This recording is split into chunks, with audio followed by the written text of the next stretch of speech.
In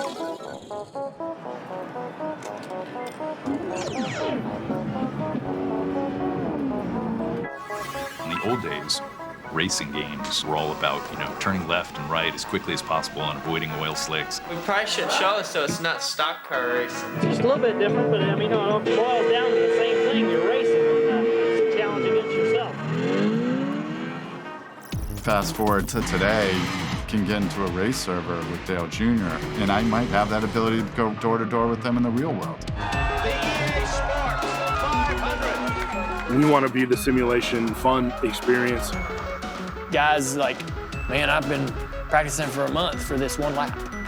But those times come and go very quickly. How am I going to deliver the fun next? Every 3 years, you could do so much more than you could 3 years before. What more can we do?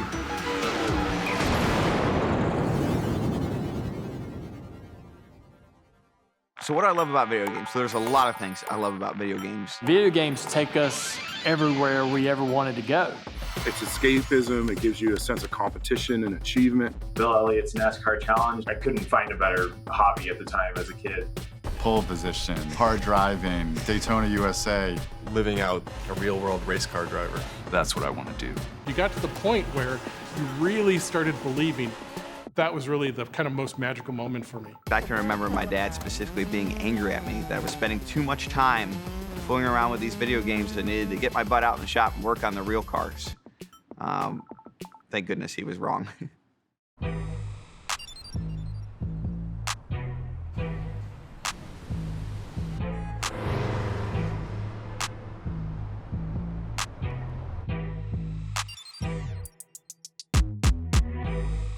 When we started iRacing, we wanted to create the most authentic racing simulation that we could.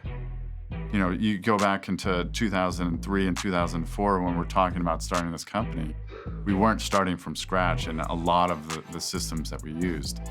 We had the luxury of 20 years of development.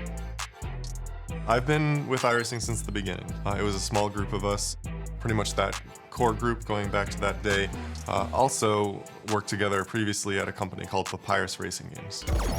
That was where this all began, where Dave started the code base that still is our foundational piece to this day. I'm an early adopter of computers. I mean, I'm dating myself, but I got my first computer in 1977. I was always interested in playing games on a computer and programming them, actually, to play games. And, growing up in Indiana, I was a natural-born race fan. As luck would have it, Papyrus sort of grew out of an Indy 500 game.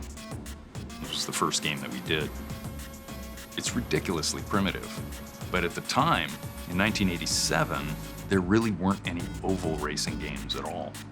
So I set out to try to kind of just show you what would it be like to race at Indianapolis.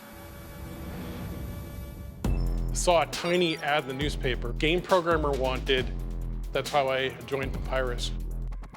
Rich Garcia was our first hire at Papyrus. He was one of our best hires ever.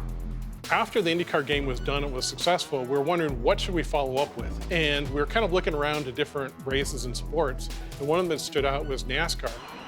We didn't really at the time understand the NASCAR market, but it surprised us how popular NASCAR was and that we had this feeling that there was this underserved group that wasn't getting games made for them.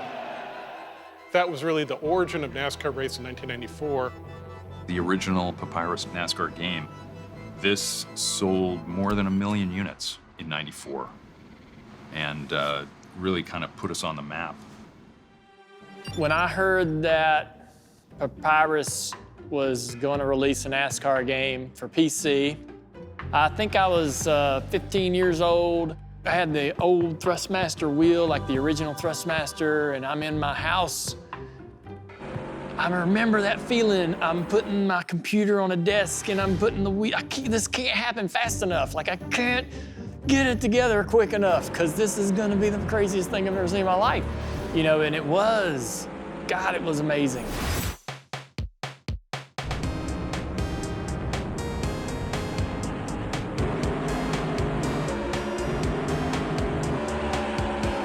NASCAR 1994.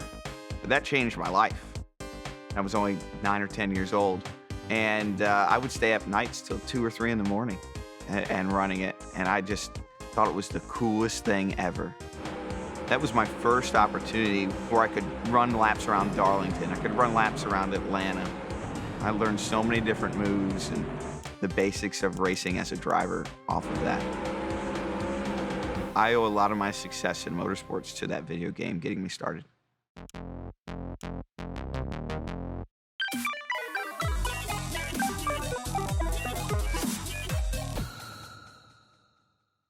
In the computer world, a bit is, a 0 or a 1, an on or an off, one of 2 simple states in the world. So if you collect 8 of them together, then you've got, it turns out, 2 to the 8th, or 256 different patterns that you can represent. And that is a byte. And if you collect 2 of those bytes together, you can have numbers that are 2 to the 16th in size, which is, plus or minus 32,000. It's like, who would need anything more than that, really? So now we're using 64-bit computers. Like we would joke in math, it's uncountably finite. And that is what computers are built on. At its core, a bit is a very simple concept. It's really on or off. And it's really hard to believe that this concept of on and off can be combined into ultimately the technology for making the NASCAR race in 1994. My team at the time was responsible for developing online racing where you can compete against people across the US. Call up the telephone company and you're saying like, okay, we've got this tiny office, but we want to bring in 32 phone lines. And they're wondering like, oh, are you going to have like a support staff or anything like that? It's like, no, we're working on video games.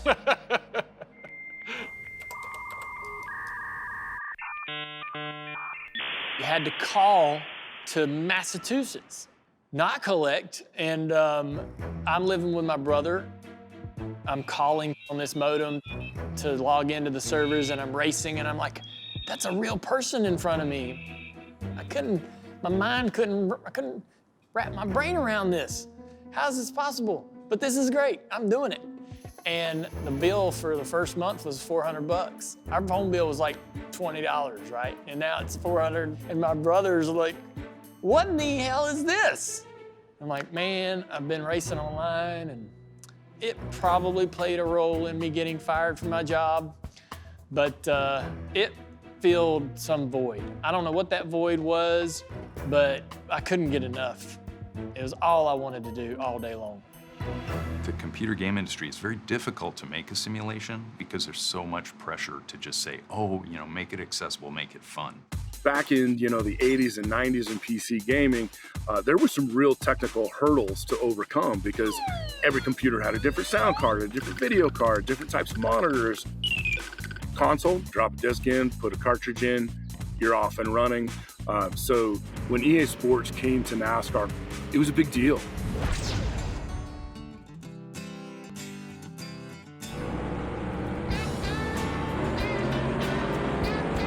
We have been making the Madden and college football games for years, and we're pretty darn good at console development. So when we had the opportunity to work on NASCAR, we were the first console game to have 43 cars racing on the track. We were the first console game to offer alternate car skins, which was no small feat to do on a PlayStation and the original Xbox.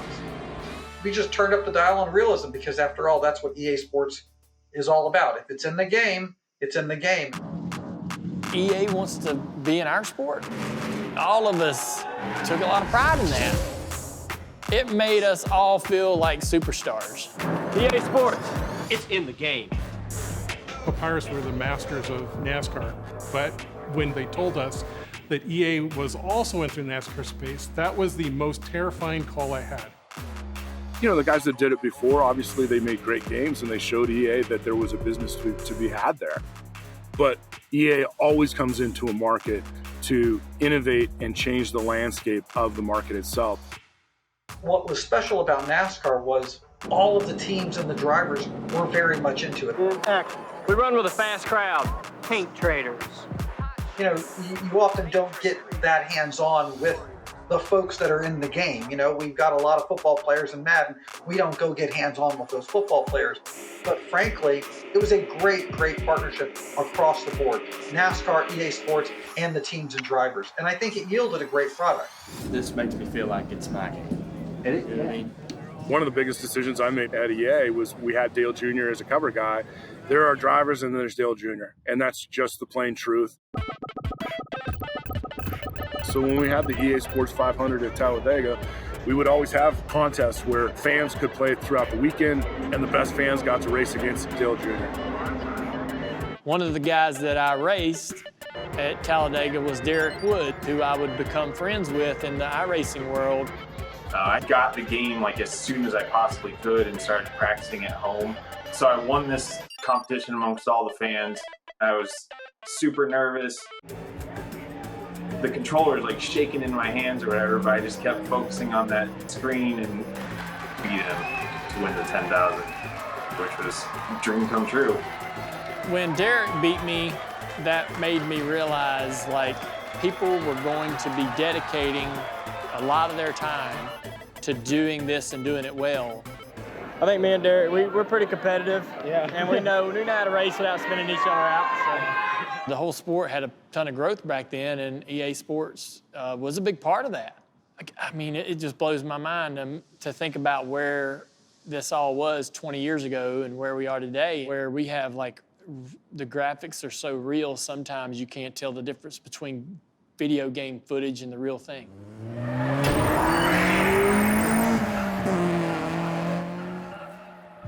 If you remember the old televisions with the NTSC, I mean, almost all the games were 320 by 200 pixels, which fits in 2 to the 16th bytes.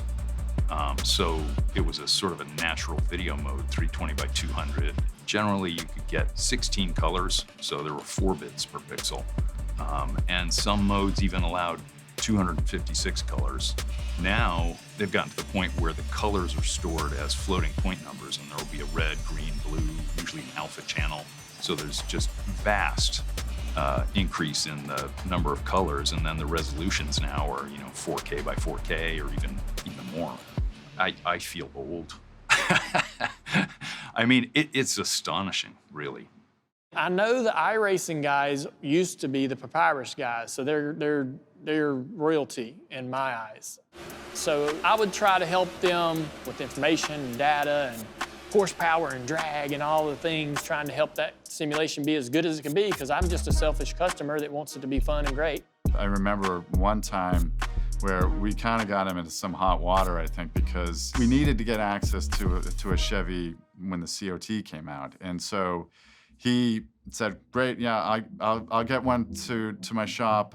You guys get down here and get ready to take the photographs and laser scan it. Yeah, I mean, I kind of didn't tell everybody who what was going on. I asked my crew chief, who is my cousin, if I could use a car, and he knew why I was using it. His '88 car, got rolled out of a trailer into the shop, and you could see the looks on all of the faces of the Junior Motorsports guys, that they saw this car coming into the shop and they knew that they did not want it to have anything to do with it, because they knew this was probably not a good idea. Now, Hendrick Motorsports wasn't aware of why we were using the car or why the car was here, but I knew where the information was going and who it was going to, and that it was going to be safe, but I couldn't convince everyone of that, and I didn't waste my time trying. So I borrowed the car, got it scanned, we put it into iRacing, the information disappeared, and Hendrick was none the wiser, and nobody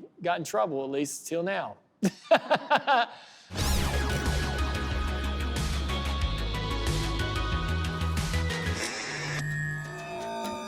So a laser scan essentially is a device, kind of like a camera, that spins around and it takes a picture of the surroundings. But it's not exactly a picture. It's little three-dimensionally placed dots that are so close together, when you back up, it looks like a solid surface. And they're measured positionally from the laser scanner to where they are in the real world as it's spinning around. So you are basically taking a complete three-dimensional digital picture, precise and accurate to within the millimeter, really. We want what we're doing to be like racing in the real world. A network television first. A NASCAR All-Star race from the virtual Homestead Miami Speedway, the NASCAR Pro Invitational delivered by iRacing. All right, folks, we know this is not real racing. Sure wish it was on a Sunday. I think that it was amazing that all the things lined up as far as the drivers were into it, and the fact that the simulation and the software is as advanced as it is today. All those things sort of met in the middle, and we needed it. There was no contract signs. There was no money changed hands. Everyone checked their egos at the door and said, this is what we're going to do. We're going to have 2 hours of entertainment for these fans. No doubt that the COVID-19 shutdown brought new race fans to our sport. Those that said, hey, you know what? I have more time to participate in events like this, and took it up as a new hobby. So I think that there's a model being developed where there's very intense simulation with very intense realism. And then there's a model that has kind of split off of that, which is, hey, this should still be fun. Just tell me when, I'll just keep playing. It's not part of my job. The goal is make something high-end be fun. With the next NASCAR product, definitely these two worlds have a full place to coexist. The sim racing on PC was accessible only on PC because of that hardware capability. But with the next-gen consoles, you're able to start bringing those authentic elements of how good, let's say, the physics are or their environment around you is because of that enhanced capability of those new consoles. That was not possible before. And I'm not talking about just make better-looking graphics. That's exciting. But there's more different elements to inspire the user to enter the exciting world of NASCAR. Rocket League is a video game that combines soccer with rocket-powered cars. We're super excited about being able to bring our game to NASCAR and the new free-to-play audience, where really you're keeping your game fresh and new, each and every month with new content and new drops.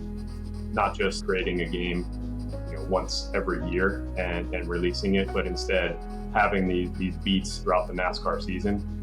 So it's really a fun experience, like trying to figure out the best ways to give both the Rocket League players and the NASCAR fans an opportunity to interact across this next generation of video gaming. What the future is going to be is, how does the video game experience become a medium of entertainment for people who didn't even know they were gamers? There are 3 billion mobile gamers in the world. And if you look at Real Racing 3, it looked like a console game in your pocket. So when you talk about mobile, you talk about get the entertainment to the people who want it, how they want to digest it. Whether they're playing for 30 seconds or 30 hours, it's still an engaging experience.